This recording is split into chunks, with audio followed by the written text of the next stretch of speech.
G'day World Wide Web, Lou Dub of Staying the Distance, the Melbourne Cup Channel, with a preview of the 2026 Dubai Gold Cup, part of the Dubai World Cup meeting. It's hard to believe this is actually still going ahead, but hats off to all those making it happen.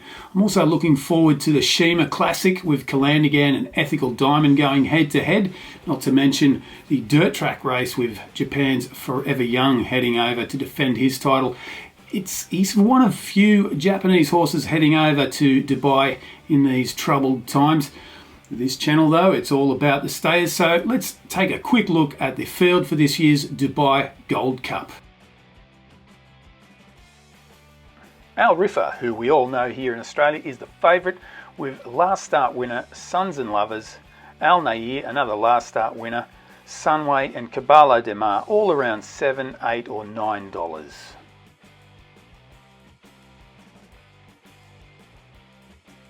The previous winners page.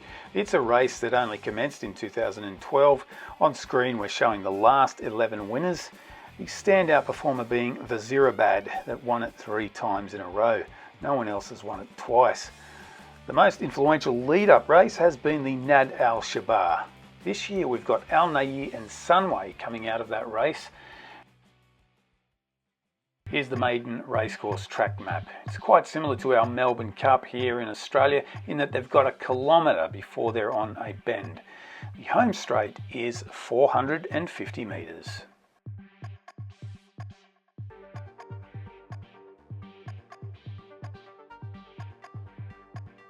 But a little guide to the form that is displayed on screen. Races that were run on a heavy track appear in a brown font, those on soft appear in blue font, etc, etc. As always, go and check out one of my recommended race guides before placing a bet.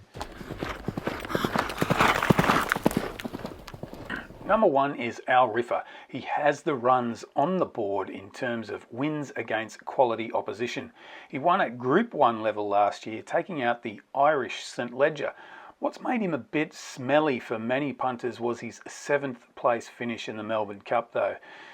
Many may not even be aware that he ran in Hong Kong in December, where he acquitted himself well with a 1.5 length 4th in the Group 1 Hong Kong Vase. If anyone can be trusted as a travelling thoroughbred, it's this guy. But the big question mark is the 2 miles. Is that going to bring him undone? Number 2 is Al Nayyir.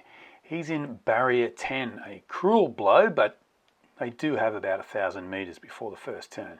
His recent win in the Nad Al Shabar saw him save ground on the fence until peeling out in the home straight and surging past Sunway. It was a first win since September of 2024, but his previous run back in England in the Lonsdale Cup was a reputable 3rd to Europe's best 2-miler Trawlerman. He was 5.5 lengths away, but it's staying's elite. He's got Rossa Ryan on board, who was on him for his last 2 starts, and he has got the best out of him. Number 3, Dubai Future. He's got a favourable barrier draw on the fence. He won this race last year, but he looks to be desperately out of form. In the lead up to his Dubai Gold Cup run last year, he won the Group 3 Nad Al Shabar.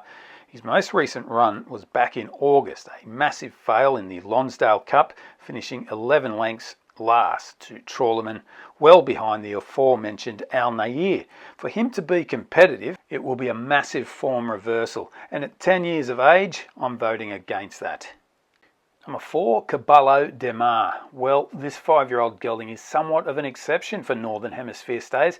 He's had 10 starts last year, picking up 6 wins. 3 of them being on synthetic. Most of 2025 he was racing at handicap level in England, but he did step up to Group 3 in Germany in the Deutsche St Ledger over 2800, and he won that by a good margin. Then he took out the Prix du Cadran in France, possibly the staying world's weakest Group 1, but he did dispatch of Coltrane, Sunway and Al Sagib, some seasoned stayers. Concerningly, his most recent run in the Prix Royal Oak at St Cloud was a dismal failure, running 7th of 7. They do say in some form guides, though, that Caballo De Mar's win at Longchamp over 4,000 was on good to soft, while the St Cloud failure was on very soft. If you can dismiss his last start, this horse is over the odds. Watch the money. William Buick on board. Number 5 is Sons and Lovers, another Joseph O'Brien runner. He's got a plum barrier draw. He won the Red Sea Turf, just sitting behind the leader and showing enough dash to storm past and fend off plenty of challenges. His most impressive win prior to that was his success in the Group 3 Ballyroan Stakes at Leopardstown over 1.5 miles in August last year. He should be there when the whips are cracking. He's going to be on pace or leading. Hard to beat. Sunway is number 6. He's been over in Dubai since January. His first start was the Group 3 Al Khail Trophy over 2,810 metres. He won that to the surprise of his trainer, as according to David Minucier, he had only just recovered from a gelding operation and had barely done any work. And most recently he was a game second to Al Nayyir at Maiden over the same distance. He's no stranger to 2 miles, having competed in the Goodwood Cup, the Doncaster Cup, the Prix du Cadran. But it really is a case of whether the gelding operation is going to be the making of Sunway. Epic Poet. He's a trier, this 7-year-old. He was 3rd in this race last year, and he's in similar form to what he was last year. Last year he was 2nd in the Red Sea Turf prior to the Gold Cup. This year he finished 5th in the Red Sea Turf, but he was definitely unsuited by the pedestrian tempo. In fact, the 2025 Red Sea Turf was 5 seconds faster than the 2026 Red Sea Turf. I'd be surprised if he's more than 6 or 7 lengths from the winner. Burdett Road, a 6-year-old gelding who has had 3 runs in the Middle East since January. Connections must have been a little frustrated with him last year as they sent him over the jumps, having failed miserably on the flat when taking on the black type opposition. A positive is that his last start was an improvement on his 9th in Saudi Arabia earlier this year. They raced him a bit further back in the field and he finished 3rd to Rebel's Romance. No shame in that. Ruling Dynasty. Well, this guy is in career best form, but 9 lengths 4th to Rebel's Romance and 2 3/4 lengths behind Burdett Road means he still has some improving to do for him to be competitive here. He switched trainers in late 2024 from Charlie Appleby to Ismail Muhammad, and he has got a Melbourne Cup link, having been flogged by Vauban back in 2023 when he won the Copper Horse Handicap. That's Vauban.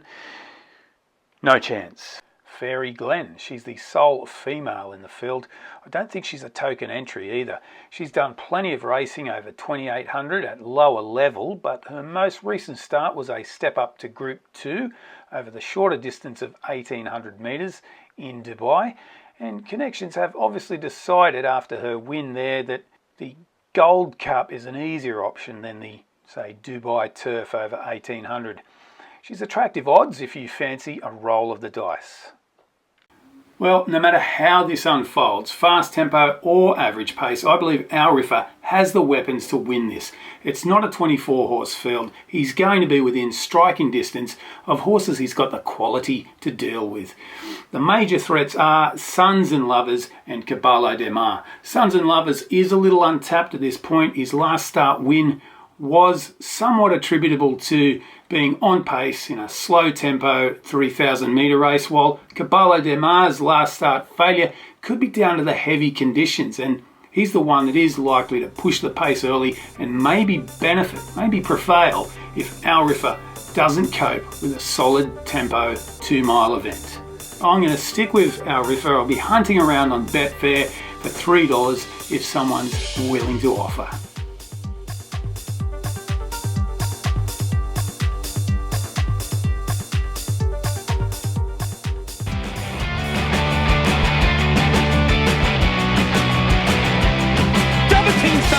Will commence again if you try to take our firearms.